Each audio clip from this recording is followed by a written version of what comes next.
프로톤은 두 개의 스핀 상태를 가질 수 있고요. 또 프로톤은 전하량을 갖고 있기 때문에 스핀 가군 동량에 의한 자기 모멘트를 가질 수 있습니다. 그래서 바깥에서 자기장을 걸어주게 되면은 스핀 상태에 따라서 에너지가 달라지게 됩니다.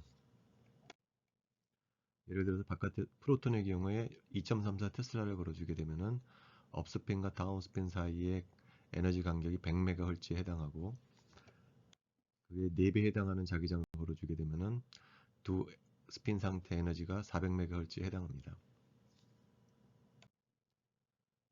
자기장을 걸어줌에 따라서 스핀의 에너지가 얼마나 빨리 변하는가를 나타내주는 것은 마그네토 자이릭 레이쇼와 관계가 있습니다.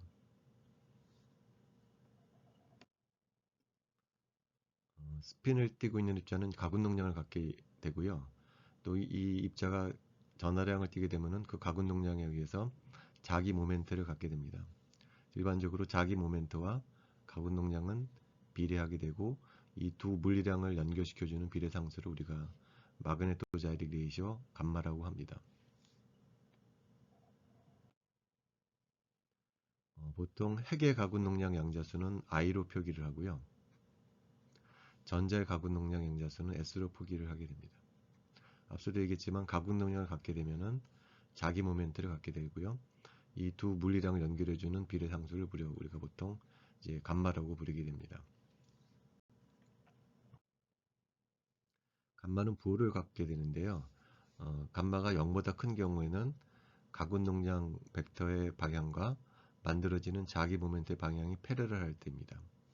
반대로 감마가 0보다 작을 때는 가군 동량의 방향과 생겨나는 마그네틱 모멘트의 방향이 안타이 패러럴한 경우를 의미합니다.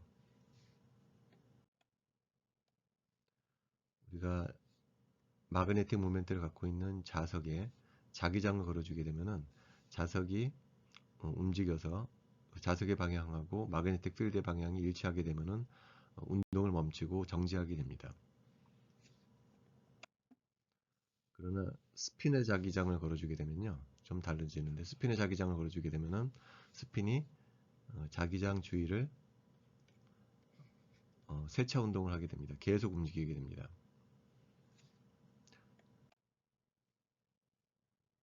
스핀이 세차 운동을 하는 이유는 스핀이 마그네틱 모멘트를 갖고 있지만 동시에 가군 동량도 갖고 있기 때문으로 알려져 있습니다.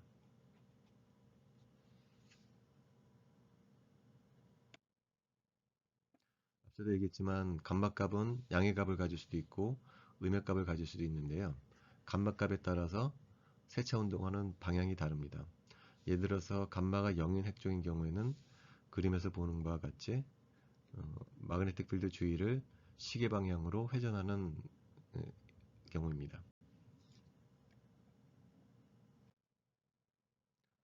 다음 그림은 스핀의 분포를 나타내주고 있는데요. 만약에 바깥에서 자기장을 걸어주지 않았을 때의 스핀 분포입니다. 자기장을 걸어주지 않았을 때는 업스핀이나 다운스핀은 에너지가 동등하기 때문에 업스핀에 있는 숫자와 다운스핀에 있는 숫자가 동등합니다.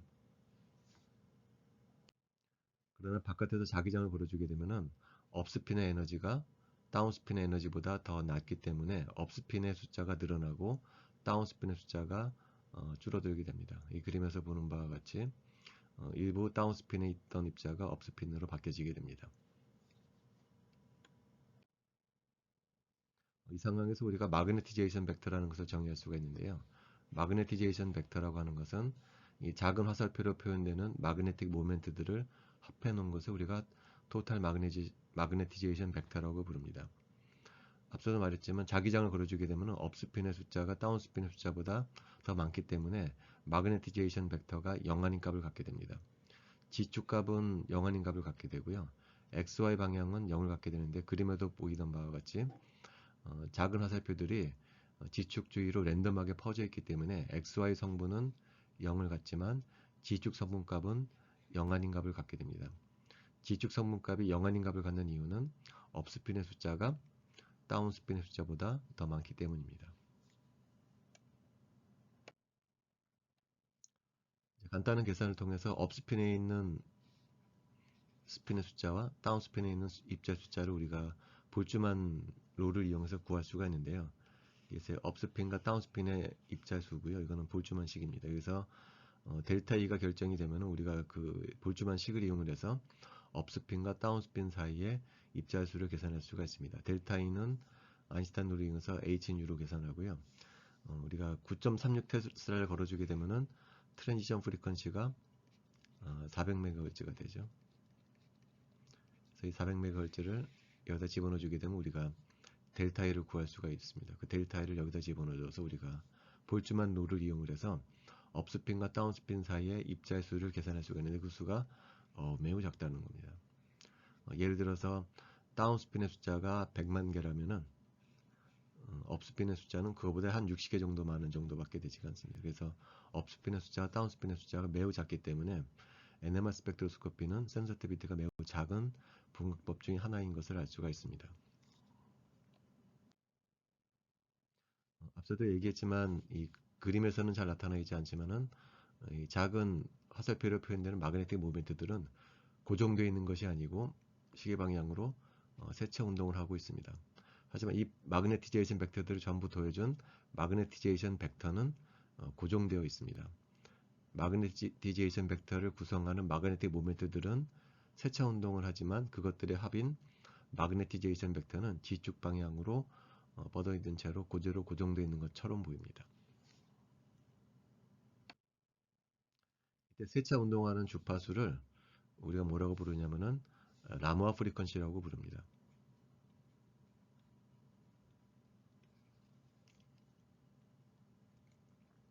라모아 프리퀀시는 예를 들면 이 프로톤의 경우에 2.34 테슬라를 걸어주게 되면 100MHz로 세차 운동을 하고요. 거의 4배인 9.36 테슬라를 걸어주게 되면은 400MHz로 세차 운동을 하게 됩니다. 세차 운동의 주파수는 걸어준 자기장의 세기에 비례하게 됩니다. 프로톤인 경우에는 감마값이 0보다 커서요. 세차 운동하는 방향이 시계 방향이고요. 2.34 테슬라 걸어줬을 때는 그 세차 운동의 주파수가 100MHz로 알려져 있습니다.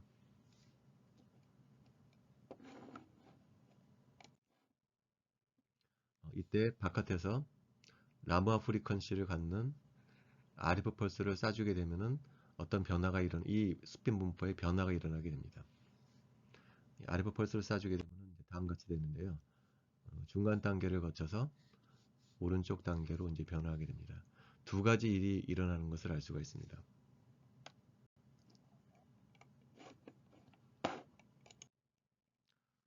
두 가지 일 중에 첫 번째 일은 뭐냐면은 앞서서 업스핀의 숫자가 다운스핀의 숫자보다 작다고 얘기했었잖아요.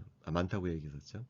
이때 이 RF 펄스 에너지가 이 업스핀에 전달이 되면서 업스핀의 에너지가 다운스핀으로 바뀌어지게 됩니다. 그래서 업스핀의 숫자는 감소하고 다운스핀의 숫자는 이제 증가하게 되는 게 첫 번째 일이고요. 두 번째는 왼쪽 그림에서는 이 작은 화살표로 표현되는 마그네틱 모멘트들이 자기장의 방향의 주위로 랜덤하게 퍼져 있는 반면에 RF 펄스를 쏴주게 되면은 이것들이 이제 모여지게 됩니다. 그래서 최종적으로 우리는 왼쪽 상태에서 RF 펄스를 쏴주게 되면은 오른쪽 상태로 변하게 됩니다. 왼쪽 상태와 오른쪽 상태의 큰 차이점은 왼쪽 상태인 경우에 마그네틱 모멘트들을 합해준 마그네티제이션 벡터가 지축 방향으로 뻗어 있는데 비해서 RF 펄스를 쏴주게 되면은 이 업스핀과 다운스핀이 거의 동일한 수가 되고 이것들이 모여 있기 때문에 이 벡터들 합하게 되면은 마그네티제이션 벡터가 Y축으로 뻗어 있게 됩니다. 이제는 G축 방향 성분은 없어지고 Y축 방향 성분만 남아 있게 된다는 거죠. 이 부분을 좀 더 자세히 살펴보도록 하겠습니다. 이것은 자기장을 걸어주지 않았을 때 스핀 분포를 나타냅니다. 앞서도 얘기했지만 업스핀의 에너지가 더 많고 업스핀의 스핀 숫자들이 더 많고 다운스핀이 작은 것을 나타내주고 있습니다. 이때 RF 펄스를 쏴준다고 하는 것은 뭐냐면은 X축 주위로 코일을 걸어주고요. 이 코일에 전류를 흘려주게 됩니다. 이 X축에 코일을 걸어주고 전류를 쏴주게 되면은 X축 방향으로 자기장이 만들어지게 됩니다. 그리고 여기 쏘아주는 전류는 라마 프리퀀시인 AC를 쏴주게 됩니다. 라마 프리퀀시로 진동 운동을 하는 전류를 흘려주게 되면은 X축 방향으로 진동 운동을 하는 마그네틱 필드가 만들어지게 됩니다. 그리고 X축 방향으로 진동 운동하는 마그네틱 필드는 곧 보여드리겠지만 시계 방향으로 회전하는 마그네틱 필드와 반시계 방향으로 회전하는 마그네틱 필드의 합으로 표현해 줄 수가 있습니다. 이제 마그네틱 필드를 만들어주기 위해서 X축 방향에 코일을 걸어주고요. 그 코일을 걸어줘서 전류를 라마 프리퀀시로 전류를 흘려주게 되면은 XY 방면에서 회전 운동하는 마그네틱 필드를 만들어준다는 것을 표현하고 있습니다. 자세히 그림을 살펴보면요, X축 방향으로 자기장을 걸어주고요. 자기장을 걸어주게 되면은 빨간색 방향의 마그네틱 필드가 만들어집니다. 이것이 두 개의 벡터의 합으로 표현이 되겠죠.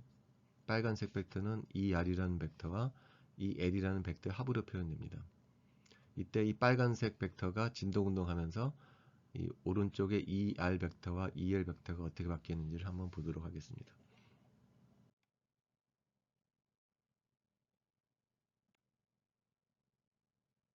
보다시피 ER 벡터와 EL 벡터는 하나는 시계 방향으로 회전하는 원평강된 벡터고요. 다른 하나는 반시계 방향으로 회전하는 원평강된 벡터인데요. 이 두 벡터의 합으로 표현해 줄 수 있다는 것입니다. 다시 정리를 해주냐면은 X축 방향으로 코일을 걸어주고 라무와 프리퀀시로 전류를 흘려주게 되면은 결과적으로 시계 방향으로 회전하는 벡터와 반시계 방향으로 회전하는 벡터를 만들어낼 수가 있는데 우리는 여기서 시계 방향으로 회전하는 벡터가 중요한 역할을 합니다. 왜 시계 방향으로 회전하는 벡터가 중요한 역할을 하냐면은 이 노란색 벡터가 시계 방향으로 회전하는 마그네티제이션 벡터라고 했을 때요. 앞서도 얘기했지만 이 주황색으로 표현되는 마그네틱 모멘트가 가만히 있는 것이 아니고 시계 방향으로 회전하는 마그네틱 모멘트들이거든요. 그러니까 주황색 벡터들도 시계 방향으로 회전을 하고 노란색으로 표현되는 마그네틱 필드도 시계 방향으로 회전하기 때문에 둘 사이에 공명 현상이 일어날 수 있습니다. 얘들이 세차 운동을 하는데 회전 운동을 하는데 노란색으로 표현되는 마그네틱 필드도 마치 똑같은 방향으로 회전하기 때문에 이 둘 사이에는 레조넌스가 일어나게 됩니다. 레조넌스가 일어나게 되면 둘 사이에 에너지 교환이 일어날 수가 있습니다. 이 경우에는 마그네틱 필드로부터 에너지가 전달이 돼서 업스핀 에너지를 받아서 다운스핀으로 이제 전이가 되게 됩니다. 이 전이가 되면서 동시에 일어나는 일은 뭐냐면은 앞서 퍼져 있던 마그네틱 모멘트들이 이 노란색 벡터를 따라서 같이 움직이게 되는 이 노란색 벡터가 이 XY 평면에서 회전하게 되면은요. 요 주황색 벡터들도 이 노란색 벡터들을 따라서 같이 세차 운동을 하게 됩니다. 다시 정리를 해주게 되면은 RF 펄스를 인계하기 전에는 노란색 벡터들이 주황색 마그네틱 모멘트들이 X축 주위로 랜덤하게 퍼져 있기 때문에 마그네티제이션 벡터가 G축 방향으로 뻗어 있습니다. 이때 RF 펄스를 인가하게 되면은 스핀 분포가 다음과 같이 바뀌게 되고요. 이때 마그네티제이션 벡터를 구해보면 이제는 마그네티제이션 벡터의 G축 성분값은 없어지고 Y 성분만 남아있게 됩니다. 그래서 우리가 이런 RF 펄스를 90도 펄스라고 부릅니다. 왜 90도 펄스라고 부르냐면은 처음에는 G축 방향에 있던 마그네티제이션 벡터를 이 펄스를 쏴줌으로써 마그네티제이션 벡터의 방향이 90도로 꺾어졌다라고 해서 우리가 이 펄스를 이제 90도 펄스라고 부릅니다. 그래서 마그네티제이션 벡터가 평형 상태에서는 G축 방향에 있다가 90도 펄스를 쏴주게 된 후는 마그네티제이션 벡터가 90도 꺾어져서 Y 방향으로 꺾어진 상태를 나타내 줍니다. 좀 더 자세히 정량적으로 보면은요. 평형 상태에서는 XY 성분은 제로고요. G축 성분만 0아닌 값을 갖고 있습니다. 반면에 RF 펄스를 인가한 후에는 G축 방향 성분은 오히려 없어지고요. XY 성분만 0아닌 값을 갖는 상태로 바뀌게 됩니다. 이것이 평형 상태고 이것이 RF 펄스를 가해준 상태입니다. 평형에서 벗어난 상태죠. 그래서 기억해야 될 것은 뭐냐면은 이 마그네티제이션 벡터를 구성하는 마그네틱 모멘트들은 지속적으로 세차 운동을 하고 있다는 것을 여러분들이 이제 기억을 하고 있어야 됩니다. 이 경우는 왼쪽 같은 경우에는 이것이 회전한다고 하더라도 마그네티제이션 벡터가 지축 방향에서 움직이지를 않지만 오른쪽 방향의 경우에는 이 마그네티제이션 벡터를 더해준 이 주황색 벡터는요 같이 회전하고 있습니다. 이게 회전하고 있기 때문에 얘도 XY 평면에서 회전하고 있는 상태입니다. 여기서 갑자기 RF 펄스를 꺼지게 되면 무슨 일이 일어나냐면은 이런 상태에 있던 스핀 분포가 왼쪽 상태로 복귀하게 됩니다. 왜냐하면 이것이 평형 상태거든요. 왼쪽이 평형 상태고 오른쪽이 평형에서 벗어난 상태입니다. 이게 평형 상태에 있다가 RF 펄스를 쏴줘서 평형이 아닌 상태로 바꿔놓은 다음에 다시 RF 펄스를 쏴주게 되면은 원래 상태로 이제 도달하게 됩니다. 평형으로 도달하게 되는 프로세스를 우리가 뭐라고 부르냐면은 릴렉세이션이라고 부릅니다.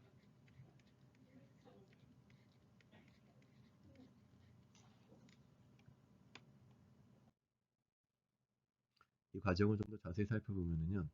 처음에 평형 상태에서는 마그네티제이션 벡터가 지축 방향에 있다가 90도 펄스를 쏴주게 되면은 Y축 방향으로 바뀌어지게 됩니다. 이러면서 얘는 가만히 있는 것이 아니고 Y축으로 회전하게 되죠. 이때 RF 펄스를 쏴주게 되면은 이 주황색으로 표현되는 것이 계속 XY축을 회전하면서 변화하게 됩니다. 이 마그네티제이션 벡터는 G축 성분과 XY 성분의 합으로 표현해 줄 수가 있는데 이것들이 변화하게 됩니다. XY 성분과 G축 성분값이 어떻게 변하는지 한번 보도록 합시다. 계속 주황색으로 표현되는 마그네티제이션 벡터는 G축 방향으로 회전하고 있습니다. 세차 운동을 하고 있죠. 그러면서 아까는 0이었던 G축 방향 성분이 늘어나게 됩니다. 반면에 XY 성분은 계속 줄어들게 됩니다. G축 성분이 더 늘어나고 XY 성분은 점점 줄어들게 되죠. 여전히 얘는 G축 주위를 회전하고 있습니다.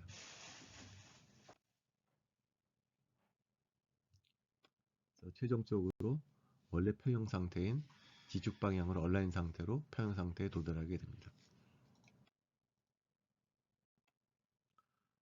이거를 이제 다른 그림으로 그린 건데 이 궤적은 여기 보이는 이 궤적들이 바로 마그네티제이션 벡터가 어떤 궤적으로 평형에 복귀하는지를 나타내주는 그림입니다.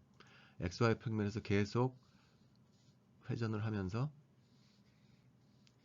나선형 형태로 우리가 이제 지축 방향으로 움직이게 되는 것을 보여주는 그림입니다. 다시 정리하자면은 이게 평형 상태고 RF 펄스를 쏴주게 되면은 비평형 상태로 돌아갔다가 다시 RF 펄스를 꺼주게 되면은 다시 원래 상태로 이제 복귀하는 릴렉세이션을 거치게 됩니다.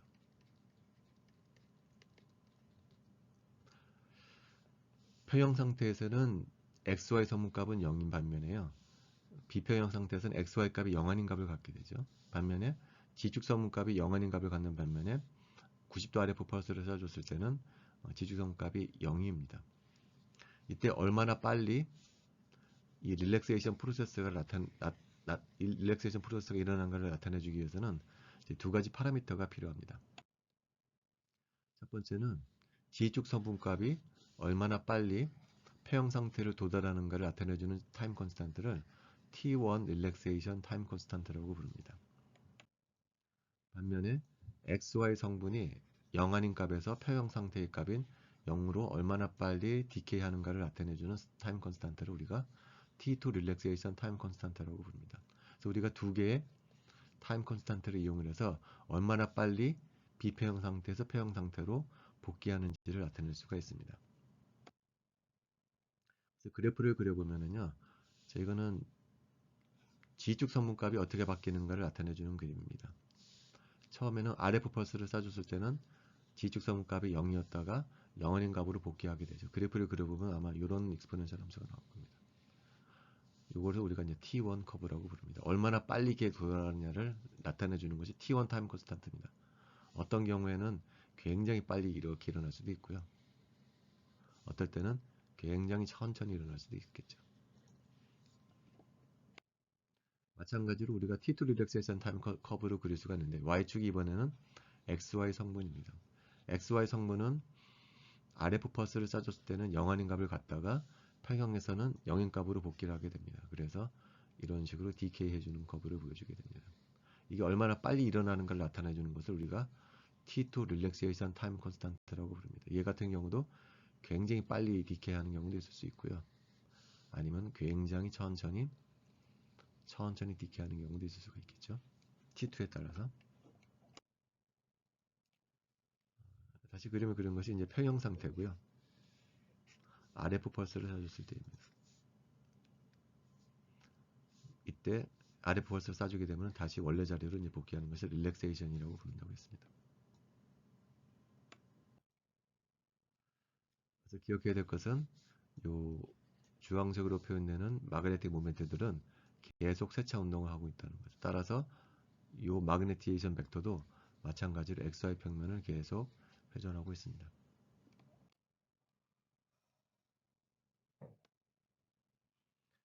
그래서 이제 T2 릴렉세이션 타임에 대해서 좀 자세히 볼 텐데요. 앞서도 말씀드렸지만 이 마그네틱 모멘트들이 이제 한꺼번에 모여 있습니다. 처음에는. 그러면서 이것이 이제 세차 운동을 하면서 회전하는데 이것들이 이제 더 이상 모여 있지 않게 됩니다. 퍼지게 되죠. 이렇게. 퍼지게 되면은 이 마그네티제이션 벡터를 전부 합해준 마그네틱 모멘트들의 XY 성분은 점점 줄어들게 됩니다. 왜냐하면은 요 벡터하고 요 벡터가 서로 상사가 되고요. 요 벡터하고 요 벡터가 상사가 되고 요 벡터하고 요 벡터가 전부 상사가 되기 때문에 멀리 퍼지면서 서로가 서로를 상쇄시켜 주기 때문에 XY 성분값은 제로로 가까이 가게 됩니다.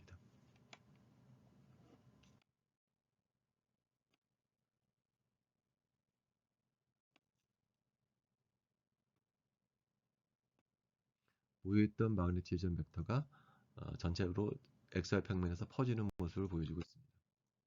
이걸 XY 평면에서 다시 보면 이렇습니다. 처음에는 모여있던 마그네티제이션 벡터들이 시간의 흐름에 따라서 널리 퍼지게 됩니다. 그래서 이렇게 완전히 퍼졌을 때는 이 마그네티제이션 벡터들을 전부 더해주게 되면은 이게 Y축, X축이라고 하게 되면은 이제는 XY 성분은 이제 제로가 되는 거죠. 이게 평형 상태입니다. 그러니까 마그네티제이션 벡터가 0원인 값을 갖다가 0으로 떨어지는 이유는 뭐냐면은 지금 그림에서 보다시피 처음에는 이 마그네티제이션 벡터들이 서로 모여 있다가 시간이 지나면서 이게 널리 퍼져 있는 겁니다. 널리 퍼지면서 마그네티제이션 벡터의 XY 성분은 0으로 이제 디케이하게 되는 겁니다. 그럼 여기서 왜 마그네티제이션 벡터가 퍼지는가에 대해서 알아보도록 하겠습니다. 이게 자석이고요. 자기장을 걸어주게 되면은 이 프로톤, 스핀 마그네틱 모멘트가 세차 운동을 하게 되겠죠. 어떤 특정한 주파수로 세차 운동을 하게 될 것입니다. 근데 우리가 프로톤을 하나만 갖고 실험하는 것은 아니거든요. 여러 개의 프로톤을 가지고 실험할 것입니다. 그리고 이것들이 동시에 다 같이 세차 운동을 하게 될 것입니다. 근데 여기서 이 프로톤이 다 같은 주파수로 세차 운동을 하기 위해서는 하나의 조건이 필요합니다. 그 조건이 뭐냐면은 이게 이제 자석인데요. N극 자석인데 자석 주위 안에 여기 이 공간에서 위치에 상관이 없이 모두 다 자기장의 세기가 같다라는 가정하에만 우리가 앞서 얘기를 할 수가 있습니다. 앞서 얘기라고 하는 것은 모두 프로톤들이 다 동일한 주파수로 세차 운동을 하기 위해서는 위치에 상관이 없이 자기장의 세기가 같아야 합니다. 그러나 실제로는 그렇지 않죠. 실제로는 어떤 경우는 자기장이 셀 수가 있고요. 어떤 위치에서는 자기장이 약할 수가 있습니다. 그렇게 되면은 여기에 있던 프로톤의 라마 프리퀀시와 이 위치에 있던 프로톤의 라마 프리퀀시는 다를 수밖에 없습니다. 그렇게 되면 아까는 다르게 아까는 이 프로톤과 이 프로톤의 마그네틱 모멘트가 같은 방향을 가지고 있었지만 이제는 이 프로톤과 이 프로톤이 다른 속도로 세차 운동을 하고 있기 때문에 이 화살표들이 더 이상 같은 방향을 바라볼 수가 없고 상쇄가 되게 됩니다. 처음에는 모여있던 스핀 마그네틱 모멘트들이 각각의 프로톤이 느끼는 자기장의 세기가 달라지면서 이 마그네틱 모멘트가 시간에 따라서 점점 퍼지는 모양을 보이고 있습니다. 얼마나 빨리 이 마그네틱 모멘트가 퍼지는가를 간단한 계산을 통해서 알아보도록 하겠습니다. 시스템 안에 분홍색으로 표현되는 마그네틱 모멘트와 파란색으로 표현된 마그네틱 모멘트가 있다고 가정해 보겠습니다. 분홍색의 마그네틱 프로톤은 좀 자기장이 센 곳에 위치해서 라마 프리퀀시가 10.1MHz라고 가정을 하고요. 이 파란색으로 표현되는 마그네틱 모멘트는 10MHz라고 가정을 해보도록 하겠습니다. 이때 5ms가 흐르게 되면은 이 분홍색 마그네틱 모멘트는 몇 번을 회전하게 되냐면은 50.5번을 회전하게 됩니다. 반면에 10MHz 라마 프리퀀시를 갖고 있는 프로톤은 50번 회전하게 됩니다. 따라서 반바퀴 차이가 나는 거죠.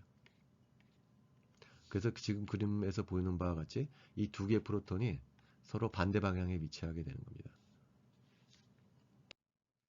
그래서 5ms 후에는 5마이크로세컨 후에는 두 개의 프로톤이 이제는 완전히 180도 페이즈가 어긋나 있는 상태가 됩니다. 그럼 이 두 개의 프로톤의 마그네틱 모멘트들을 합하게 되면은 이제는 마그네틱 모멘트가 서로 반대 방향에 있게 되기 때문에 XY 성분값은 0으로 디케이하게 되는 겁니다.